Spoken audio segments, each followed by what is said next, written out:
यतिखेर हेर्दै हुनुहुन्छ त्रिशुली खबर टिभी। 24 घण्टा ताजा खबरको लागि हाम्रो च्यानललाई सब्स्क्राइब गर्नुहोला, नजिक रहेको बेल आइकन दबाई हामीसँग जोडिनुहोला। माओवादी केन्द्रका अध्यक्ष प्रचण्डको आलोचना गर्दै एमाले प्रवेश गरेका दुर्गा प्रसाई भन्छन्, ओलीमा ली क्वान यू देख्छु। देउबा सरकार र विप्लव नेतृत्वको नेकपा बीच 3 बुँदे सहमति कार्यान्वयनबारे छलफल। माधव कुमार नेपाल जस्ता अपराधी तत्त्वलाई एमालेमा स्वीकारिँदैन केपी शर्मा ओली। सत्ताका लागि गठबन्धनभित्रै निकै ठूलो लफडा, केन्द्रको सहमति भत्काउन कांग्रेसका देउबा र रामचन्द्र पौडेल दुवै पक्ष सक्रिय। एकाएक रित्तिँदै छ माओवादी केन्द्र, एकै दिन 5000 भन्दा बढी माओवादीका कार्यकर्ता एमालेमा प्रवेश।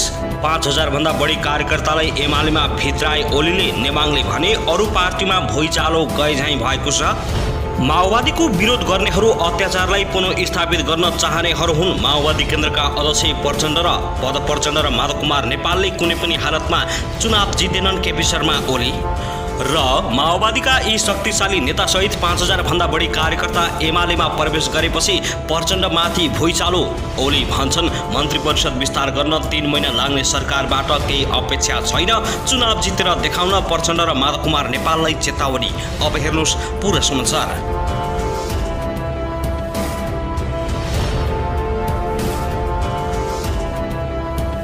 दर्शकबिन नमस्कार, तपाईहरुलाई हार्दिक स्वागत छ हाम्रो च्यानल त्रिशुली खबर टिभीमा। यदि हाम्रो च्यानललाई अहिलेसम्म सब्स्क्राइब गर्नुभएको छैन भने सब्स्क्राइब गरी नजिक रहेको बेल आइकन दबाई हामीसँग जोडिनुहोला। दर्शकबिन सदा झैं आज पनि हामी तपाईहरुमाझ निकै नै महत्त्वपूर्ण खबरका साथ उपस्थित भइसकेका छौं। यो भिडियोलाई अन्तिमसम्म हेरी हामीले साथ दिनुहोला।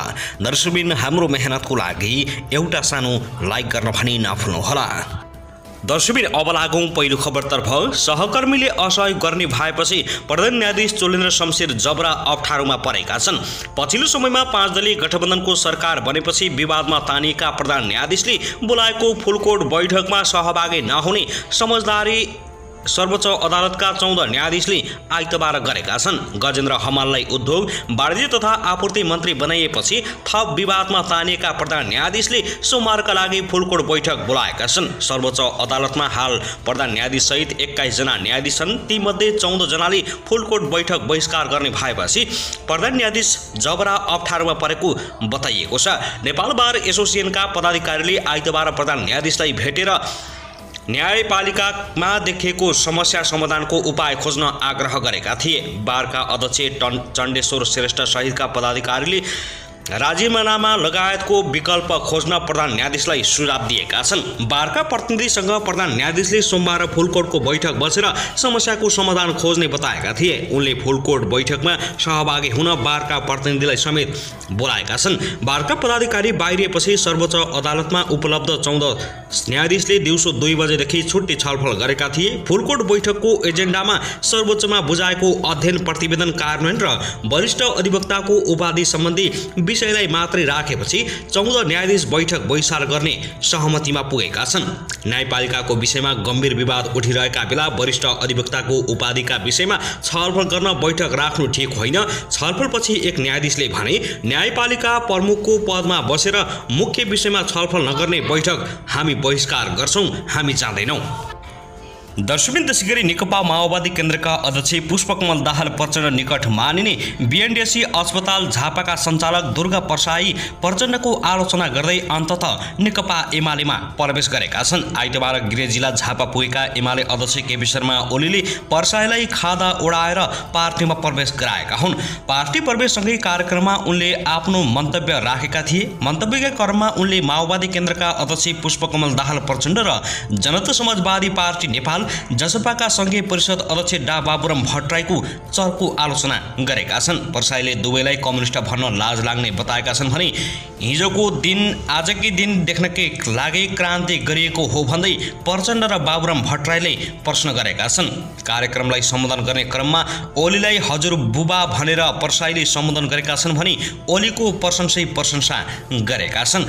ओलीलाई उनले सिङ्गापुरका निर्माता ली क्वान यू र मलेसियाका नेता महाथिर मोहम्मद नै भनिदिएका छन्। ओलीमा म सिङ्गापुरका नेता ली क्वान देख्छु, महाथिर मोहम्मद देख्छु। त्यसपछि पर्साईले माओवादीको खोइरो खन्दा हलमा होटिङको वर्ष चलेको थियो। उनले माओवादी विरुद्ध खोइरो नै खनेका छन्। एमाले र माओवादी केन्द्रबीच एकता हुनु अघि प्रचण्ड र ओलीलाई आफ्नै निवासमा लन्च गराएका पर्साईले दुवैलाई मार्सी चामलको भात खुवाएको बताएका छन् र उक्त तस्बिर अझै पनि सार्वजनिक रूपमा चर्चामा आइरहेको छ। 2077 फागुन 23 गते सर्वोच्च अदालतले नेकपा खारेज गरेर साबिकै एमाले र माओवादी केन्द्र बिउताएपछि पर्साई ओलीतिर लागेका थिए। दर्शकबिन त्यसैगरी यता भने नेकपा माओवादी केन्द्रका अध्यक्ष पुष्पकमल दाहाल प्रचण्डले सामाजिक विभेदलाई रुचाउने तथा उत्पीडित र अत्याचारलाई पुनः स्थापित गर्न चाहनेहरूले माओवादीको विरोध गरेको बताएका छन्।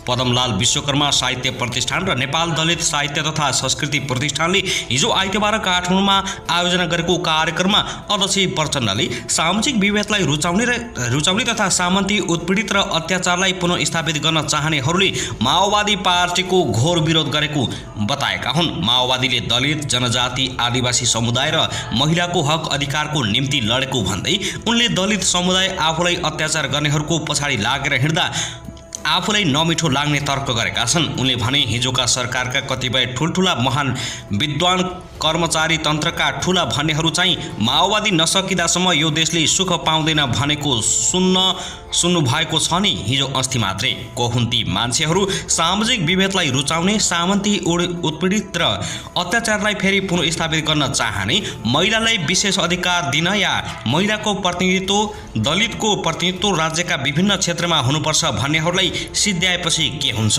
तर दुर्भाग्य के छ भने जुन वर्ग समुदायका निम्ति हामी लडाईँ लड्यौँ त्यो वर्ग समुदाय पनि जानेर वा नजानेर आफूलाई नै अत्याचार गर्नेहरूको पछि लागेर ताली पिट्दै हिँडेको देख्दा मलाई कहिलेकाहीँ बडो नमिठो लाग्छ। के भएको होला भन्दै उनले गुनासो बोकेका छन्। दर्शकबिन त्यसैगरी नेकपा एमालेका अध्यक्ष केपी शर्मा ओलीले नेकपा माओवादी केन्द्रका अध्यक्ष पुष्पकमल दाहाल प्रचण्ड र नेकपा एकीकृत समाजवादी पार्टीका अध्यक्ष माधव कुमार नेपालले आगामी चुनाव नजित्ने दावी गरेका छन्। आइतबार एमाले झापा जिल्ला कमिटीले आयोजना गरेको वृहत पार्टी प्रवेश कार्यक्रमलाई सम्बोधन गर्दै अध्यक्ष ओलीले आफूहरूले जिताइदिएको सांसद संख्या गनेर प्रचण्ड माधवले संसदमा फार्ती गरेको भन्दै उनीहरूले आगामी निर्वाचनमा नजित्ने ठकुवा गरेका हुन्। माधव नेपाल चुनाव नउठ्ने र समानुपातिकमा बस्ने जिकिर गर्दै अध्यक्ष ओलीले समानुपातिकमा पनि नेपालको मत नआउने तर्क गरेका छन्।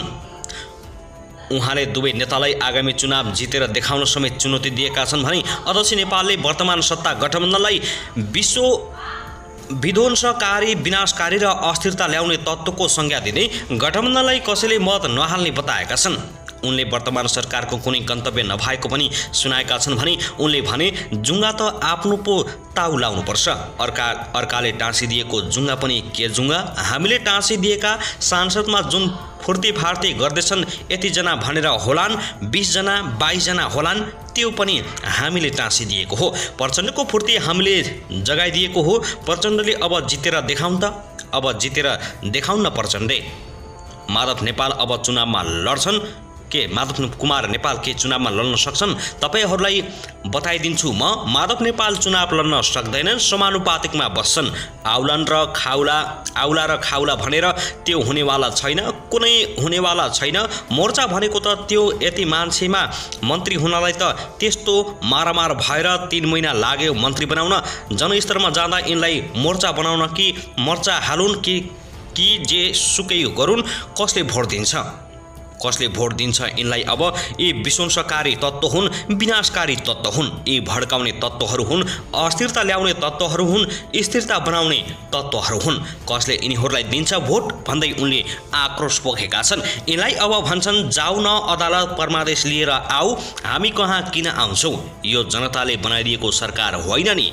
यी विभिन्न थरी यी जान्छन् कता भनेको एउटाको मुख उता फर्किएको छ, एउटाको मुख उता फर्किएको छ, एउटाको मुख उता हिँड्छन्, जान्छन् कता? यिनीहरूको गन्तव्य के हो, कता जाने हो? एउटा मधेस भन्छ, अर्को कुरा गर्छ। यी विभिन्न थरी विभिन्न प्रकारका तत्त्वहरू जान्छन् कता? गन्तव्य नै छैन।